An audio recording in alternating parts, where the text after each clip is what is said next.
Kids, apa kamu masih ingat dengan kapal Titanic? Kapal Titanic adalah kapal mewah yang diklaim gak akan bisa tenggelam. Namun sayangnya nasib berkata lain.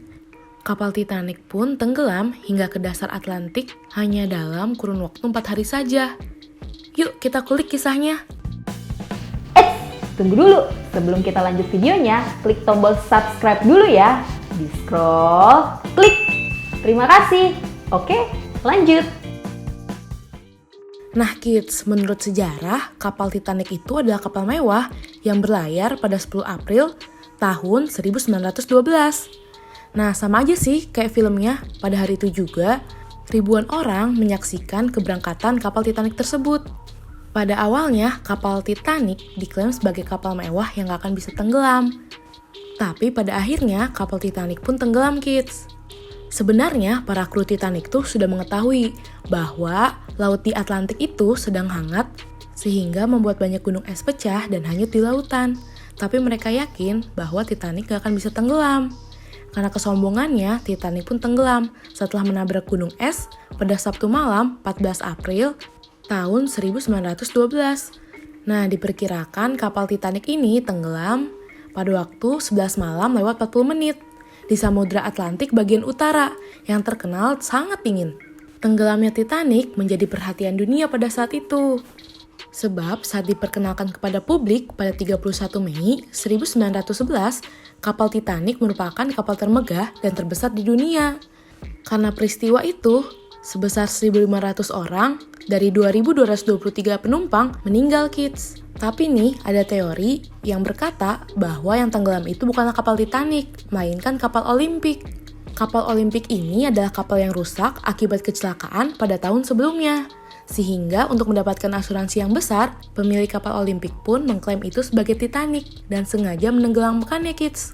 Di sisi lain, dalam sebuah dokumenter memperlihatkan bukti bahwa kapal Titanic itu rusak karena kebakaran batu bara yang telah berkecamuk selama 3 minggu sebelum kapal berlayar kids. Kerusakan tersebutlah yang melemahkan lambung kapal, sehingga mempercepat tenggelamnya kapal ketika bertabrakan dengan gunung es. Nah, sekarang kok bisa ya kapal itu pecah hingga menjadi 2 bagian kids? Pada 1 September 1985, ahli kelautan Robert Ballard menemukan puing-puing 2,5 mil di bawah permukaan laut. Padahal sebelumnya orang-orang tuh ngiranya kalaupun bertabrakan, pasti kapalnya tuh akan tetap utuh atau paling terjadi kerusakan di sisi kapal aja kids. Tapi ternyata kapal pun malah terbelah 2. Karena itulah penemuan Ballard ini mengarah pada teori baru, yaitu kapal Titanic adalah hasil dari cacat desain. Nah kids, ada juga nih yang beranggapan bahwa torpedo yang menenggelamkan kapal Titanic. Ada orang yang menganggap bahwa kapal Titanic tenggelam setelah menabrak gunung es. Tapi ada juga yang beranggapan bahwa kapal Titanic itu terkena torpedo. Walaupun teori ini nampaknya nggak masuk akal, mengingat bahwa 3 tahun kemudian, pada tahun 1915, sebuah U-boat Jerman menenggelamkan kapal Lusitania. Nah, hal ini juga masih misteri, kids. Lalu orang-orang juga banyak bertanya nih, pasti kapal mewah itu mempunyai keamanan yang ketat. Lalu ketika terjadi peringatan, mengapa tidak ada yang menganggapnya serius ya? Kapal sebesar dan sekeren Titanic pasti mempunyai teropong untuk memantau perjalanan. Tapi mengapa tetap menabrak gunung es ya? Seharusnya kapal Titanic bisa untuk membara sebelum tertabrak es. Dan krunya seharusnya sudah saling memperingatkan. Tapi masalahnya 1 jam sebelum tabrakan, terdapat sebuah kapal di dekatnya dan telah menelepon melalui radio untuk memperingati adanya lapangan es yang tebal. Tapi anehnya, operator radio Titanic, yaitu Jack Phillips, tidak pernah menyampaikan peringatan itu kepada Kapten Smith.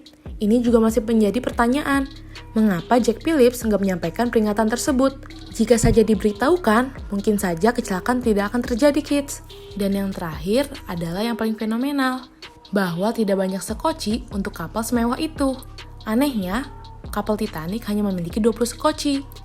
Padahal jika terjadi apa-apa, sekoci itu tidak akan cukup menampung ribuan orang pada kapal itu. Seharusnya kapal semewah Titanic sudah memperhitungkan hal-hal yang akan terjadi ke depannya. Nah kids, itulah teori-teori dari tenggelamnya kapal Titanic. Bagaimana menurut kamu? Sampai di sini dulu ya videonya.